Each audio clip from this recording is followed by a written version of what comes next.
Right, hi guys, welcome back to another episode from Bikes, Boats and Bits. First of all, a big shout out for my mate Paul from Designs by Paul. He's done us this design and sign, which you'll be seeing a lot more of, and we'll be posting his email details now, so anybody wants any graphic work and stuff done, then you can. This will obviously be hanging up very soon. But the main thing today, we've been waiting for this one, is this here Matchless 350. 58, early 60s, very early 60s. It's pre-suffix reg, so pre-63. I would say probably 58, 59, wouldn't you? Yeah, somewhere around that mark, maybe a late 57.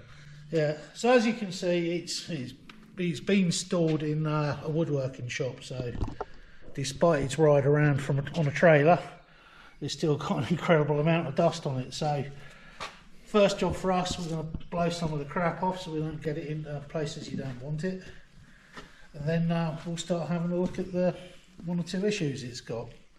So with that, we'll crack on. So see you in a bit. Right, the first issue was the original one we was asked to look at, is clutch. Now we've just put some tension in it, and I mean that is absolutely rock solid.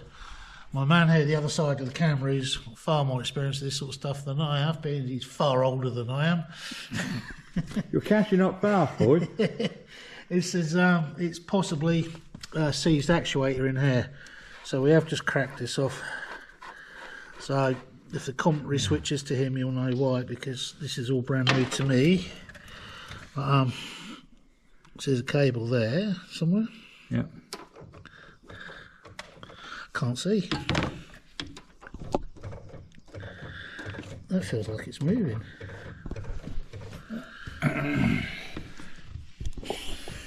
There's the end of there's your clutch basket, yeah? Yeah. Oh. Is that looking as you'd expect, or? You ain't moving nothing there, just a lever at the other end. Ah, right, yeah. So nothing under here is moving. No. So you watch that end, I'll pull this. No, not moving at all. No, right, so I'm guessing from that then, this cover's got to come off. Alright. So we kickstart off, gear change off, possibly footrest, maybe not. So what? I think you can just swing the footrest out of the way, from what I remember. Yeah. It's on a locking pin, but you just pull it out and swing it out of the way. We might add that dry, it's selecting first, second, third without any issues at all, nice and smooth. So fourth as well. Yeah. So we don't expect any gearbox issues. Yeah, fair enough. So we've just looked through the orifice here, and it looks like the actual like the cam that pushes the push rod is actually hitting on the side of this casing, and it's nowhere for it to move.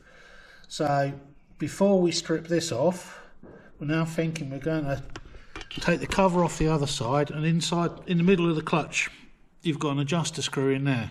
So maybe I'm thinking maybe that's been over adjusted and it's pushing everything this way. So we're just going to slacken that off, adjust it as it should be, which normally you have to nip it up finger tight and then back off half a turn, and its usual standard issue. So we're just going to try that and just see if that gives us a working clutch.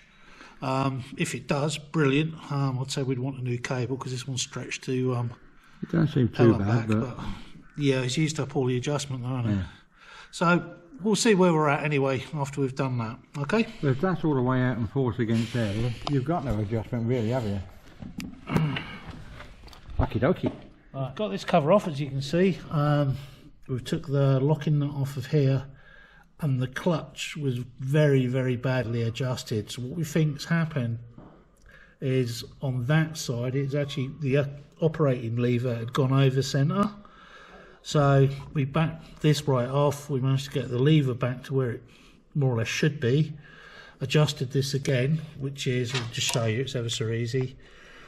Let's get a screwdriver in there. You just basically go till you feel pressure and back out half a turn. Half a turn to 3/4 depending. Yeah, that's it. And now we have a clutch look. So that was quite simple. So our next thing is to actually make sure the clutch lifts relatively even, which in this case it isn't. So it's just a matter of tweaking these. Yeah, I think take a bit off of that one, a little bit off of that one, and then we'll try it again, and that should just tilt down slightly. Then if we take a bit off of there, we should be right. Yeah, so for this I've got to dig the other screwdriver out. I had one from a Triumph clutch, which was a bit wider than that, with the middle notched out to go over these pins. But I think the default is to turn them in all the way and back them out 4 complete turns is the default, and then you do this. So I think that's probably the place to start, and it's where you know everything's... Yeah, for you and for the customer though, maybe it's just when I stand on it I can see it. Yeah, I know. I've got a lot more experience of looking at it than a lot of people. I know exactly what you're saying, but it's just like from what I remember from reading up, the ideal starting point is to wind them all in. 4 in, then come 4 out from all the way in, and then that also tells you how it was set last time, because you count the turns in. Yeah. And you count the turns in on each to see if they're even, or whether somebody's loaded pressure more one side than the other. Well, as we know, it was wrong. The first part was wrong, so we can only assume that this part is wrong as well. So yeah, somebody's overloaded everything drastically. So that's where we're going to start anyway. My guess is, that's right, Dad. Somebody has adjusted the clutch with the clutch lever in. Yeah. So that arm is... Well, no, they've adjusted it with this adjusted first, didn't they? Yeah. Yeah, you always have that. Yeah, when you're doing old British bikes, when you adjust his clutch, you make sure you've got slack in there. Yeah. Slack in the cable. If you just disconnect it completely, even better. Set this first and then set your clutch. In fact, it's the same with the jack bikes, isn't it? It's sort of like the early You get away with it with a jack bike, though? More, but... Yeah, I mean, I remember in my youth I've been caught like that as well. But anyway, so that's what we're going to do. We're going to wind these all the way in, back them out 4 turns, and then we'll take everything from there, where you kick it over, and basically you can see the plates be doing that as they're not lined up. But before I do that, I want to take the plug out and get some oil down the bore, because this old gal's been stood for about 12 years, so yeah, it's better to have a little bit of lubrication down there rather than dragging rings down dry bores. So that's where we'll go next. You can see we've wound these all in. We had to modify a screwdriver to do it, to go around the pins. So we've wound them all in, wound them back 4 turns. Just double check this again. So as you can see, we've got a nice clutch. It's pretty light. So what we're going to do now is Ian's going to hold the clutch in this side and hold the camera. I'm going to go and turn the motor over with the kickstart, which we have got the plug out, and we've put some oil down the bore as well. And we'll see how much wobble there is on this, because you kind of have to adjust these to get the clutch as level as you can. I mean, it can be quite a rocket science.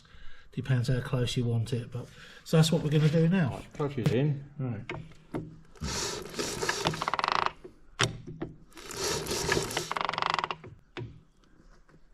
Go on again. Start it now. It's just when it's on top of the stroke. Yeah. How level is it?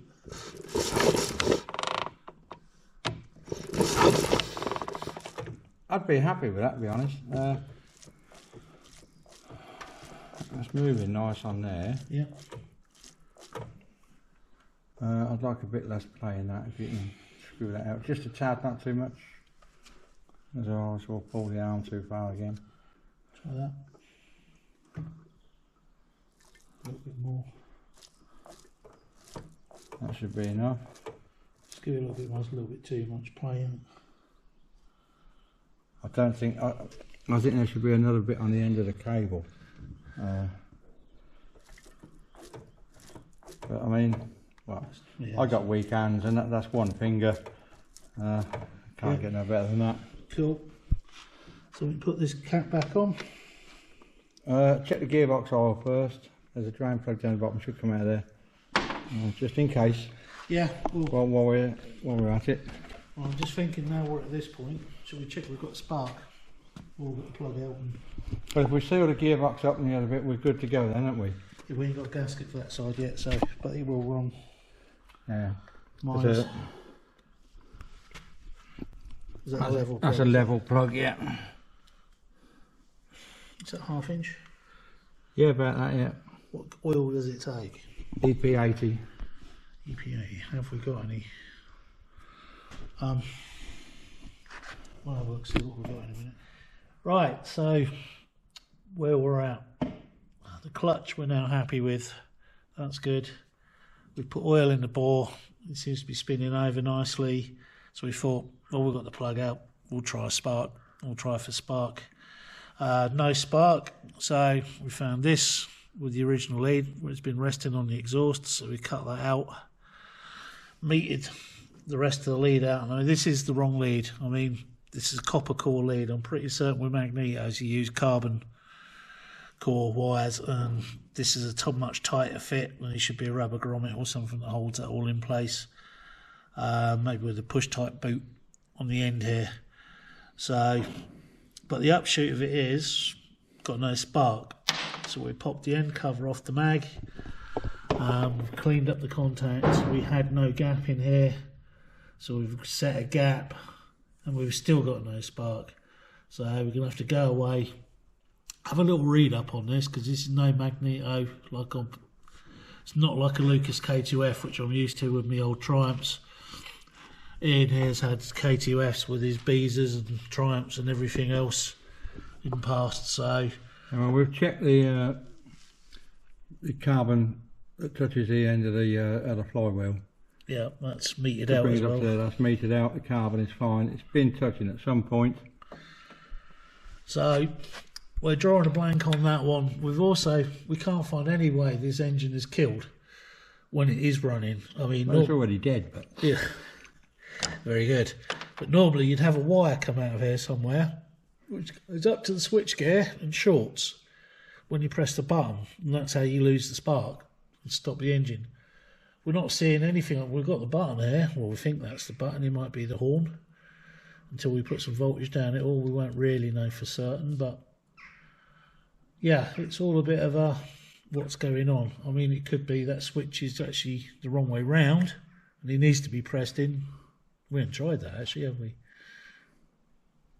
Pressing the button in to see if we've got a spark. Yeah, you got to work the decompression lever, retard lever, the choke. No. I'm just saying, if that switchgear's gone on after, that might be the wrong one. It might be contact until you press the button. Give it a whirl. Camera's going off for a minute, people. Progress. We do now have a spark.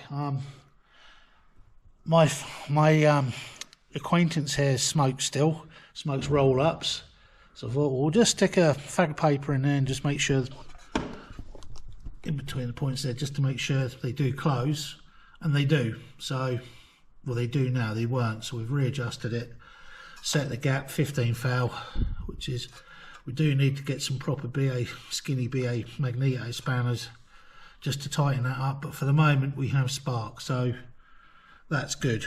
So what we're going to do now was pretty much going to be it for today, I think, is we'll do a compression test to make sure we've got good compression on the motor. Now it's been span over a few times. It should have pushed that oil around that we put down there. So we'll get that done. Make sure we've got a good solid reading. And then I think for today, that'll be it. During the week, we'll order up a new gasket. We'll get a new spark plug, new lead, etc., etc. And then we'll worry about getting it going, which will be... Well, next time we oil up the carb up and give that a good clean. Yep. And sort of, yeah, so that's kind of the plan. So the second episode of this, we'll be trying to get it to start. Yeah, we don't even know what the inside of the tank is like yet, whether it's actually holds petrol. So, but we have fixed the problem it came in for. Yes, the original problem was this clutch, so that's all done. So yeah, all in all, a good afternoon on a sunny Sunday. I'm guessing it must be nearly beer o'clock. So it's Harley o'clock. Nah, not today. I'm going to ride my Harley. Oh, you have, yeah. Yeah, so on that note, thank you very much for watching. We hope you liked it. If you did, please subscribe. And yeah, we'll try and get some contact details up for our man Paul for the signs. So if you need any of those, by all means, give him a shout. And okay, thank you very much. Goodbye.